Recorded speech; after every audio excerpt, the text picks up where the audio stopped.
This is the Eye on Annapolis Daily News Brief, keeping you informed about the happenings in Annapolis and the area.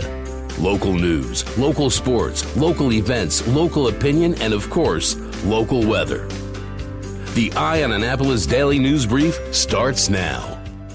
Good morning. It's Thursday, August 15th, 2019. This is John Frenaye, and this is your Eye on Annapolis Daily News Brief. The City of Annapolis has put out a request for firms interested in demolishing and replacing the Hillman Garage, finally, and also to redevelop City Dock, and they're requesting those firms attend a meeting on September 4th. According to the proposal, the city wants the firms to demolish the existing parking facility, designing, constructing, and financing a new parking facility, and redeveloping the City Dock infrastructure and related site improvements. Seems pretty vague to me, and this really seems like the city putting the cart before the horse, because the Yulee TAP Committee and the Committee of 100 is supposed to report back to the city at the end of October. And supposedly that committee is going to come up with a plan for City Dock. So the city is now asking construction firms to come up with a plan before they know what the plan is going to be. And just another note of how messed up City Dock may be, we should note that the city has lost a $200,000 grant from the state because they never did anything with the cannery, which was Mayor Buckley's idea to take that little mall and convert it into an artist incubator. It will be interesting to see what happens with this next iteration of City Dock.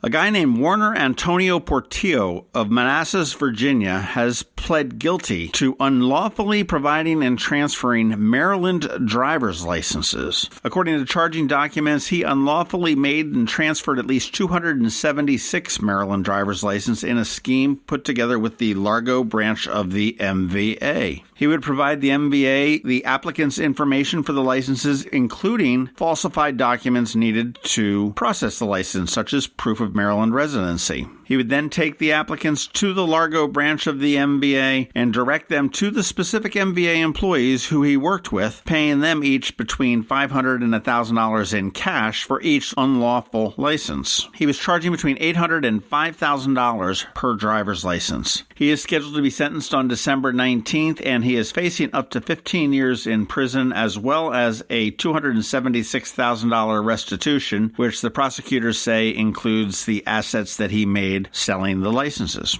Some good news out of the Anne Arundel County Police Department and the state. In the county, non-fatal overdoses are down in 2019. Currently, it stands at 475 compared to 595 this time last year. Fatal overdoses in the county this year so far are 89, which is down from 120 last year. This somewhat mimics the statewide trend. They don't go month to month, but the Opioid Operational Command Center in the first quarter released their data. It shows a decline in overdose deaths. Opioid overdoses are down 15%, and opioid deaths on the state level are down 14.3%. Now, for those that aren't aware, the Opioid Operational Command Center is a fairly new program established by Governor Hogan, and that's actually being headed by former Anne Arundel County Executive Steve Shue, who was the one that actually spearheaded the Safe Stations program that came into Anne Arundel County, which was a model for other areas, actually nationwide. So good job on Steve Shue. It looks like the numbers are going in the right direction. Speaking of opioids, the Baltimore Ravens are teaming up with tech giant Leidos to spread awareness about the opioid epidemic. Starting with tonight's preseason game and continuing through the regular season, Leidos and the Ravens will donate $50 for every tackle toward the purchase of drug disposal packets and supporting Baltimore area nonprofits involved in the fight against opioid addiction. And for every interception and forced fumble, they'll donate another $1,000. Looks like this is going to be a lot of money that can come into these nonprofits. In a statement, Dick Cass, the president of the Ravens, said, "We are pleased to partner with Leidos to bring more public attention to the opioid crisis across our country. We are hopeful that the drug disposal packets being purchased by Leidos and the Ravens will make for safer, healthier communities." And for their part, Leidos chairman and CEO Roger Crone said, "Teaming with the Ravens on tackling the opioid addiction campaign helps address an ongoing public health crisis with meaningful action. This effort will continue to increase awareness of an epidemic that is devastating many lives across the nation while boosting prevention efforts right here in the Baltimore community." Thank you, Leidos. Thank you, Baltimore Ravens. Now go out there and let's tackle, force fumbles, and intercept. All right, that is about it for the top news today. Please make sure you're checking out eyeonannapolis.net throughout the day because we do update it throughout the day. Make sure you give us a recommendation or a review if you are someplace where you can do that, and Tell your friends and family about us as well. It is Thursday. We've got Trevor with your Annapolis Makerspace Maker Minutes. And of course, like we have every day, we've got George Young with your local DMV weather forecast. That's all coming up. But first, Kegs and Corks. Only have a couple more days to get the tickets. And remember, if you buy them at kegsandcorksfest.com, you get in a full hour early to stake your place on the grounds. The 8th Annual Kegs and Corks Craft Beer and Maryland Wine Festival returns this Saturday to the Anne Arundel County Fairgrounds, featuring 15 breweries and 15 wineries. Sample over 80 Maryland wines and 40 craft brews from across the United States. Try delicious sangria, wine smoothies, hard ciders, spiked seltzers, or an ice-cold hoop tea, a perfect summer mix. Plus, shop great local vendors throughout the grounds. Tickets are available online at kegsandcorksfest.com and include a souvenir glass, unlimited samples of beer and wine, entertainment all day, and free parking.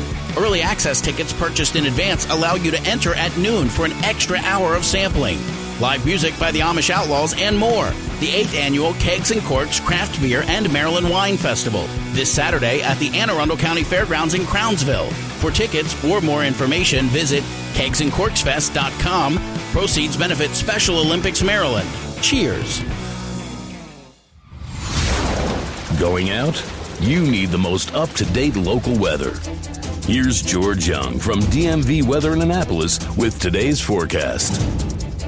Hey everyone, this is George with DMV Weather, and this is your Eye on Annapolis forecast for Thursday, August 15th. Another day of 80s and more unsettled skies for Annapolis and all of Anne Arundel County today, as Tuesday's cold front remains just close enough to the south and east of the region that showers and storms are a possibility. Same conditions for tomorrow to end the work week. Then that frontal boundary will finally clear out and high pressure will move into the area, bringing tons of sunshine for both Saturday and Sunday, along with temps that are warmer in the upper 80s to mid 90s each day. Okay, that's it for today. This is George Young of DMV Weather. Make it a great day out there. Be sure to get our free app on all of your devices by searching for DCMDVA Weather in the Apple or Google App Stores, and also follow us on Facebook and on Twitter and on our website at dmvweather.com so you can always stay weather informed. Suicide prevention starts with everyday heroes like you. Join us Saturday, September 21st at the Navy Marine Corps Stadium in Annapolis as we walk to fight suicide. Be a part of the movement turning hope into action. Funds raised will benefit the American Foundation for Suicide Prevention. Register today at afsp.org/Annapolis. Together, we can help stop suicide. Go to afsp.org/Annapolis. Every week, makers, crafters, and educators hold events all over the area. Highlighting some of those, here's our Maker's Minute, brought to you by Annapolis Makerspace.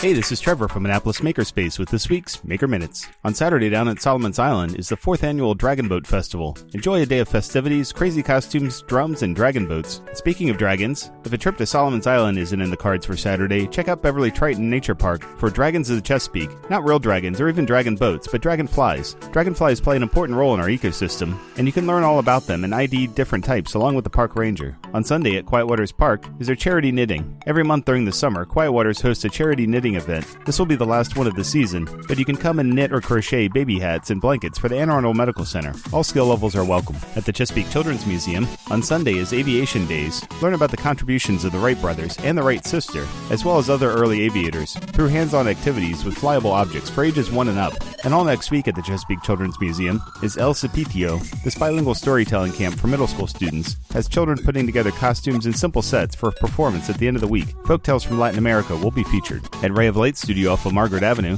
today is a poured-on acrylic paint class. Learn about acrylic pour painting with 2 different techniques. Mixing science and creativity gives you beautiful organic results. On Wednesday is their pop art pet painting class, a great class for all ages. Submit a photo of your pet and they'll have it ready for you to paint during class. Photos must be emailed by Sunday. And all next week at Ray of Light Studio is their Girls with Graphite Summer Camp for girls who are constantly doodling and want to learn how to draw better. They'll learn about lines, shading, and how those affect their drawing style as they learn to draw more realistically.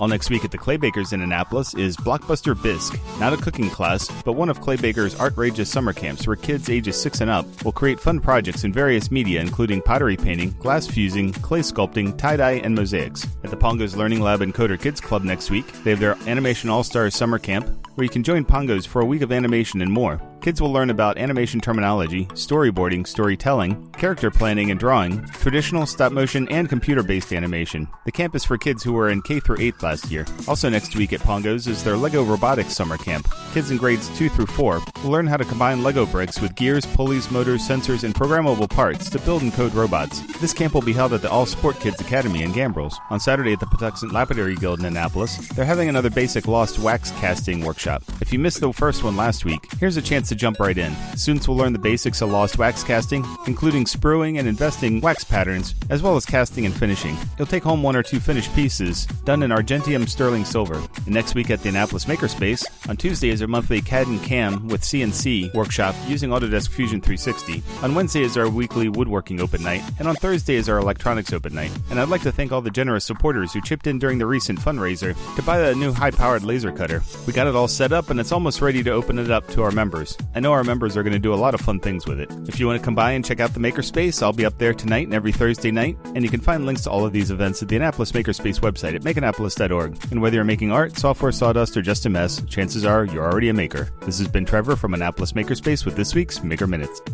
Looking for a place where you can dine, catch a live music performance, shop, and enjoy weekly entertainment all in one place this summer? Head over to the Annapolis Town Center, where food, fun, and events are happening all summer long. Enjoy happy hour at a restaurant, jam out to a live local performance, watch a movie under the stars, and shop tons of stores. It's all happening at the Town Center. For more details, check out the Town Center's website at visitatc.com.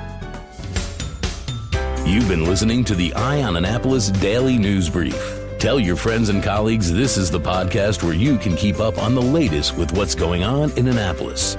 And also tell them about our website, eyeonannapolis.net, where you can find even more information. This podcast comes to you every Monday through Friday at 7 a.m., keeping you informed with the Eye on Annapolis Daily News Brief. And take a moment to listen to our other podcast, The Maryland Crabs, released every Thursday at noon.